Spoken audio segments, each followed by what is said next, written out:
Happy Wednesday. And yes, I am back from my Florida vacation.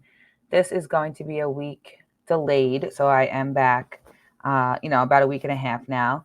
But I wanted to take this Wednesday to kind of reflect on vacations and how you can, yes, you can manage your health and fitness while on vacation.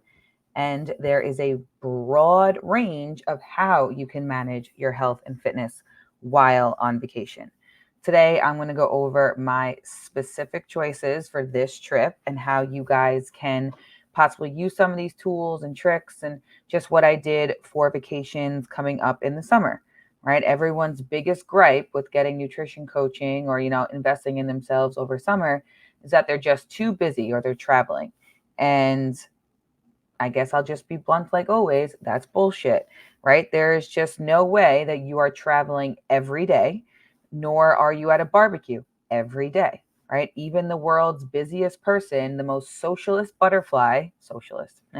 most social butterfly probably has events, let's say 3 times a week: Thursday, Friday, Saturday, or Friday, Saturday, Sunday.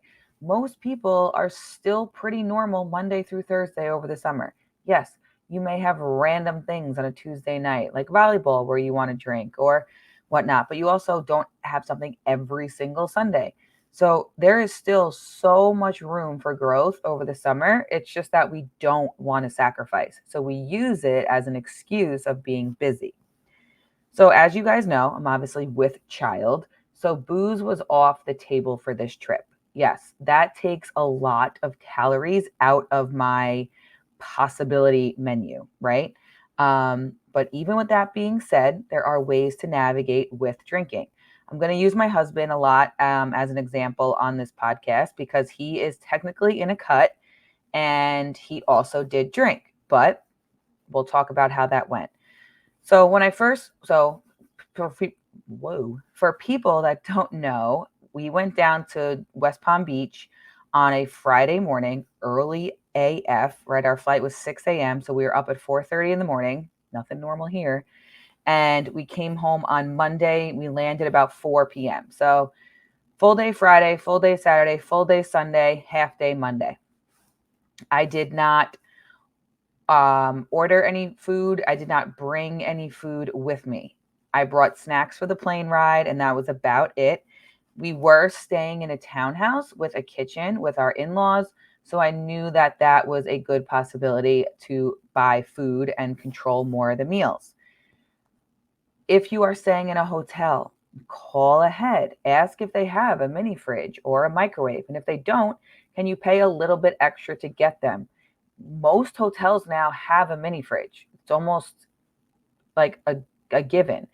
Not always a microwave. I actually don't see them a ton unless you get, like a longer stay hotel, but they usually have them in the main lobby or somewhere where you can access them. Also, Airbnbs are the bomb. Kitchens are very useful on vacations. They probably save you more money if you pay a little bit extra for an Airbnb than going out to eat 3 to 4 times a day. So my original plan when going down to Florida for our friend's wedding was to try and limit myself to one meal out a day. And I wasn't going to track calories and I wasn't going to go to a gym. Usually when me and Tom travel, usually the 2 times before this in our 9-year relationship, that we have gone to West Palm Beach, we actually have dropped into the West Palm Beach CrossFit and got memberships or drop-in memberships for the whole time we were there. So we've done that, but now that we have kids and that we had a wedding, we weren't going to do it. It was just too much. We didn't want to leave the kids with our in-laws even more than we were already asking. We haven't CrossFitted in a while. I'm pregnant. So we decided, Tom also forgot sneakers. So I wonder if that was really the reason. But we weren't going to join a gym for the 4 days. Friday, Saturday, Sunday, Monday. Yeah, 4 days. I did bring workout clothes. I didn't bring a dumbbell or anything like that. I had planned on possibly going for a run or so, doing some body weight movement, but I was up in the air. I wasn't going to track macros. I even said it on my story on Instagram on when we landed that I wasn't going to track for the weekend and I was going to see how it went, right? I weighed 157.5 pounds when I left and I wanted to see what I'd weigh when I got back with intuitive eating. Well, that went out the window really fast. And some might say, right, tracking is an eating disorder. You have to know you're addicted. And I combat that pretty heavily because I don't track because I'm addicted to knowing, right? I track because I like how I feel when I eat balanced. I am addicted to feeling good, right? I want to feel the best that I can for the short life that I have. So I want to make sure that I'm somewhat eating in balance. Just because I'm tracking does not mean that I'm restricting myself, right? It doesn't mean that I'm stopping when my carbs get hit or I'm making sure my carbs and fats are in ratio to my protein. It is purely just so I have some sort of information. And I also think it's interesting to try and track while eating out, while away, to see how it goes. So on Friday when we got there, one of our first stops was at the Publix, which is the grocery store down there, and I got the basics, right? I got egg whites, eggs, cold cuts, cottage cheese, rice cakes, fruit, pickles, obviously, some seltzers, water, other stuff, 647 bread, English muffins. So very much what I would have gotten here. A lot of breakfast and lunch options because usually dinners are the ones that you go out. Breakfast and lunch can be a little lighter. So we stocked up on that and some snacks for the kids. And then Friday night, we went out. No one, actually, that's a lie, not no one drank. My in-laws had a couple of drinks while we did mini golf with the kids. Tom did not. We went to dinner. It was very late, and I ordered this is my playa rice bowl story if you follow me on Instagram. I did not know that playa was beach in Spanish. I never took Spanish. I took French in middle school and French in high school, and I've never heard of anyone refer to the beach in Spanish. I don't speak Spanish. I don't have friends that speak Spanish. I never heard of it before. I don't listen to Spanish music. So I've never heard of playa. So I ordered the playa rice bowl and then got roasted by my husband and my in-laws and apparently Instagram because everyone knew that word besides me. But it was a shrimp dish with rice and vegetables and some guacamole. I saw a nice protein source. I saw carbs. I saw vegetables, so color. I got the dressing on the side. It was delicious. I wouldn't have probably ordered any differently. And I did my best to track it. And I did not get any appetizers. I did have one nibble of my father-in-law's spicy calamari, I think he got. Delicious.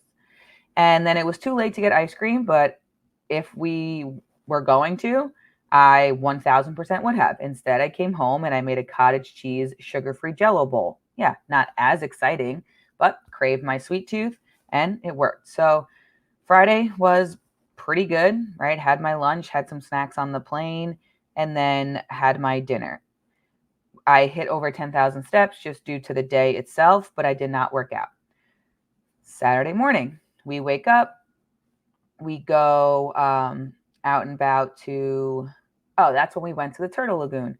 So we went there pretty early. I had egg whites, English muffin. Okay, got some steps in.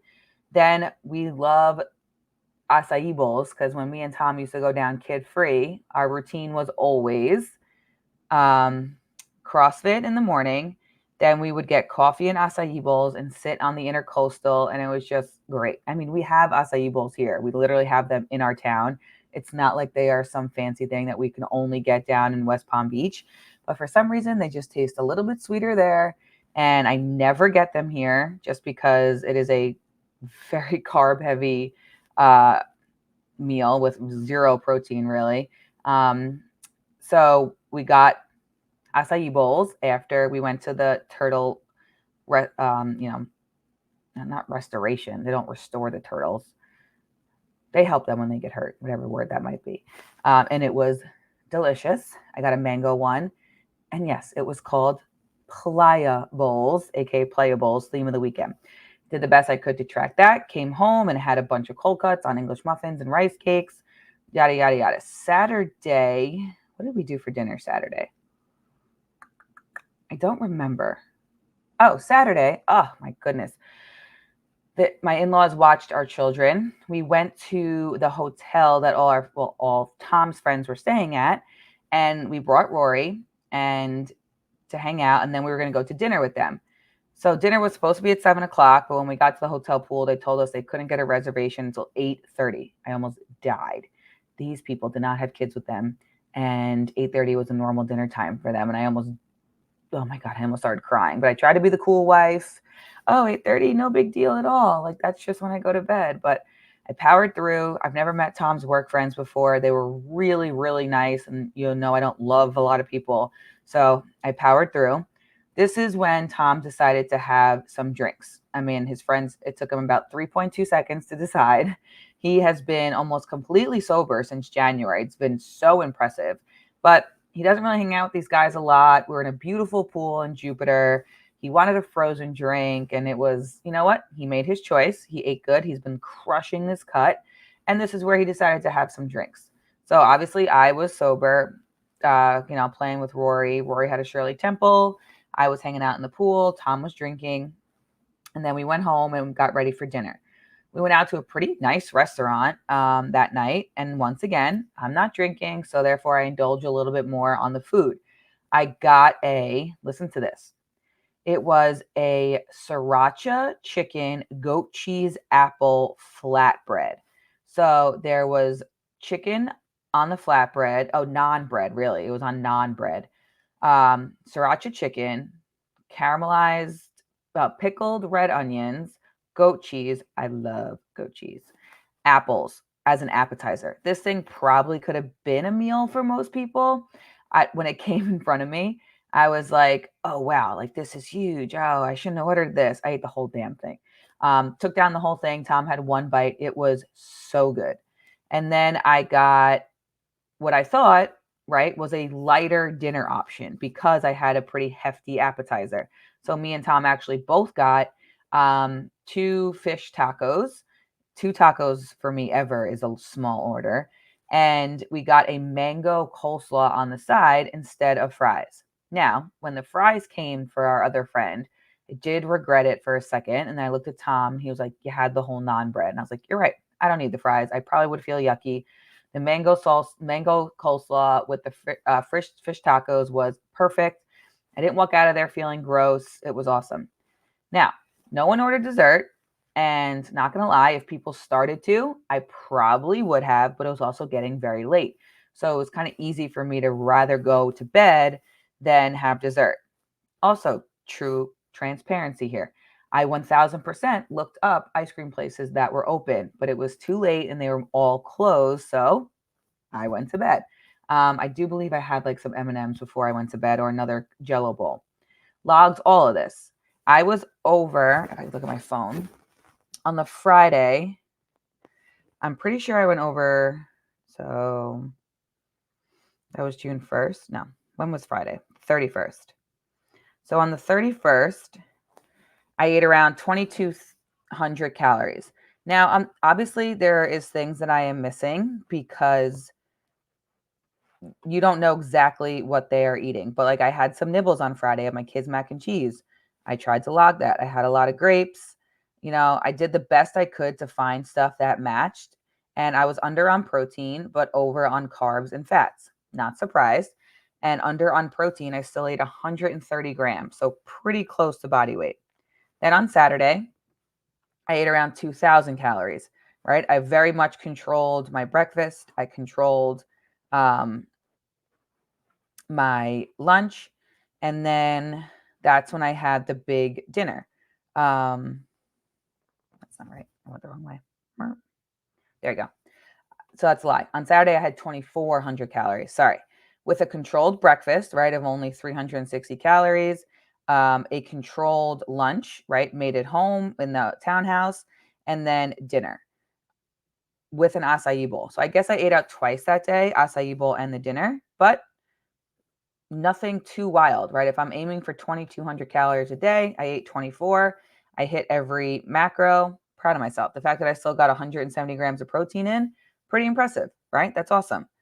And then Sunday, we woke up, we went to the beach, we hung out. Once again, I knew that was wedding day, So there would be a lot more calories later on in the day. So I pushed back my meal. I made sure I got a walk in.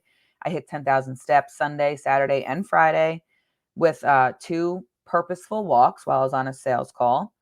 And I left about 2,000 calories or so for the wedding, but my brother-in-law sabotaged me because he brought back Jupiter Donuts before the wedding for the kids. So it was like this fancy donut place. And yeah, I mean, what psychopath would pass on that? I surely didn't. So I had some donuts before the wedding. No big deal. My calories estimated for the wedding were 2,300. Again, only about 50 over what I should have been. And I actually went over on protein. I loved this wedding for a lot of reasons, but I loved it because of how simple a lot of the food choices were, right? Their cocktail hour, most beautiful venue on the water, was simple, right? They didn't have 1,000 options. They had this really awesome raw bar and then like a meat and cheese and fruit bar. It was very small. And then they had past apps that were all delicious. So I was able to stick to the shrimp cocktail. And then yes, pregnancy police, don't kill me. I had a very small piece of ahi tuna on a wonton, like the size of like my thumb. So, but I had like 12 huge jumbo shrimp.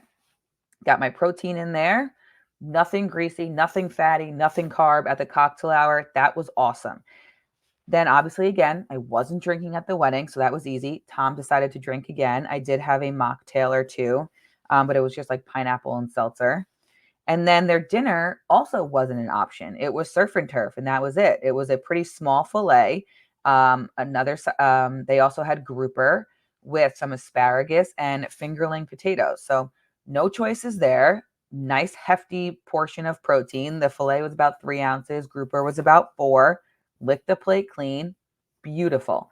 Yes, I had a dinner roll, but that was it. There wasn't like an obnoxious amount of heavy foods, which was really great. And then their dessert was a piece of their wedding cake and a candy bar.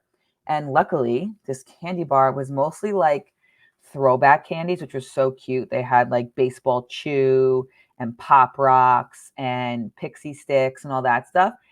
And shockingly, I actually don't love that stuff, right? So I was planning on smashing this candy bar. Like I was talking about it all night. Like this is where I shine because you guys are all drinking and I'm not. I'm going to smash this candy bar. And luckily, like that stuff just out of all the candies, right? I love candy. That stuff just doesn't really talk to me. So if it was like gummy bears or Starbursts or M&Ms and stuff like that, I would have probably walked out with a severe bellyache. But it was pretty easy for me to have like a nibble or two and then move on. We went home around 11, 2 nights out in a row. And Tom had bought in sherbet because he felt bad for me that I've missed ice cream each night. And I had some of that, a Baskin Robbins. I had like a quarter of the pint and it was pretty low calorie. So that day, again, it was another 2,300 calories, easy peasy. And then the day we left, I made my breakfast at home. I packed a sandwich for the plane and we didn't eat anything out at all, actually. And I even cooked dinner when we got home. So I kept the Monday we got back really regimented and I underate. I only had 2,000 calories, but I didn't hit steps that day. So there are ways to go about vacation and still manage. So I was 159 pounds Tuesday morning, not going to the bathroom, right? So on Friday, I was 157.5, and I think I went to the bathroom. Tuesday, I didn't. I also traveled in a plane, which always causes inflammation. So I'm going to assume by the middle of the week, I'm back down to 157.5. And I know I'm pregnant and I shouldn't be worrying about weight, but you can also monitor it, right? You don't just have to be like, it doesn't matter what I'm gaining. I'm pregnant. There's still like, guidelines around it. So I took this weekend very lax. I didn't work out. I didn't track my macros to the point where I restricted myself. I ate what I wanted to eat. I enjoyed time. I sat down at the pool, and I came back fine, right? So with some planning, yes, I did go to the grocery store. Yes, I did not go out to eat every meal because I knew I wouldn't feel good. I would be bloated. I would feel sluggish. I would have no energy. And that's just not worth it to me. I'd rather, really dial in 2 meals out of the day that aren't that important to me, have a really lovely dinner or, a really great breakfast and still feel good that day, feel light, feel comfortable in a bathing suit, enjoy the wedding without feeling lethargic and stuff. So come back and get right into things. So we got home at 4 o'clock on Monday. We had to unpack, do laundry, meal prep, everything Monday night. I cooked dinner. We could have ordered out, decided not to because we had just eaten out a bunch. And I went to the gym on Tuesday morning at 4:30. Right? Getting back into it is obviously the hardest thing. I don't know the last time I haven't been to a gym in 4 days. That's a long break for me. Friday, Saturday, Sunday, Monday, I did not step foot into a gym. I did not work out. I really don't know the last time that's happened. And I guess what? Didn't feel guilty. Didn't lose muscle. Didn't shame myself. Didn't starve myself because I didn't work out. But I got my ass back there Tuesday morning at 4:30. It hurt. I was not motivated, but I knew I had to. I knew I had to get in. The first time going back was the hardest. If I didn't do it Tuesday, I might not have done it Wednesday or Thursday. And that's when you start to, spin into, I can't get myself back into routine because I was away. Now, again, also full honesty, if I was not pregnant, I would have drank, right? I would have. Full honesty, I'm not a sober Sally. I don't hate people who, I'm a coach, so I always have to be honest with what alcohol does to you. But I also don't preach soberness. I always remind you what it does to your goals and how it's going to slow you down and whatnot. But I would have drank. I probably would have drank the 2 times that Tom did. I didn't need to drink at mini golf. I didn't need to drink at dinner just to drink. I probably would have had 1 or 2 drinks at the pool with his friends and then 1 or 2 at the wedding. Honestly, I even had a good time not drinking at the wedding, which I know sounds like, yeah, you can have a good time sober, but it's hard sometimes when people are like really drunk and you don't know a lot of people. Alcohol is a nice little way to, break the ice. But I do think as we get older, people aren't as wild anymore. So you're not dealing with like imbeciles drinking. And the fact that the people that we hung out with, like Tom's friends, were like responsible and fun and older and mature. It wasn't, I didn't feel like left out because I didn't have a buzz. So I actually had a pretty good time without drinking. And the fact that we even stayed out till 11 o'clock, which is so late for me, I can't imagine if I was also hungover the next day. Like our kids were still up at 6:30. So that was that. But it was awesome. I don't take a lot of vacations, like ever. That was Rory's first time on a plane. She's almost 3 in July. We've gone to Sesame Place and we've gone to, a water park, but that was the first time we've really taken the whole family somewhere. Rustin, we took to Hilton Head when he was about 1. That was rough. But it was great. The kids had so much fun. They thought we moved there. They also didn't realize that like people lived there. They thought it was just like, you go to visit, like they couldn't believe they saw a school bus, which is so funny. But it's possible. Like you 1000% can go on vacation and manage, right? But there has to be intention. There is going to have to be sacrifice. Like I did sacrifice acai bowls 4 days a week. I could have had them every single day, but not the best choice, right? I probably could have went out to breakfast a couple of days. We didn't.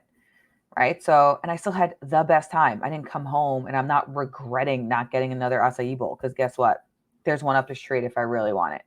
All right. I'm not regretting not going out to breakfast because guess what?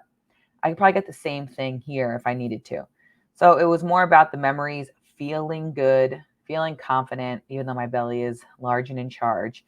And look, I came back and everything's pretty much exactly where it is. Right. And even if I decide, and even Tom, so Tom left on Friday, I think he said weighing like 201. And then he weighed in on Tuesday at 208.8. Yeah, 201. Right. So, and then he weighed in at 208.8. So he gained 7 pounds, quote unquote, in the weekend. He drank. Okay. And he ate definitely more than his cut calories have been. He made those choices. He knew it was going to be a little bit of a diet break. And already today, as I'm making this podcast, which is Tuesday, so not even 24 hours since 24 hours since we've been home, he's down to 206. So he lost weight during today, right? Because he's losing his inflammation. He's getting back on routine. He'll probably be 203 or 204 by midweek. So maybe he put on a pound or two during this trip and he'll go right back into his cut and be fine.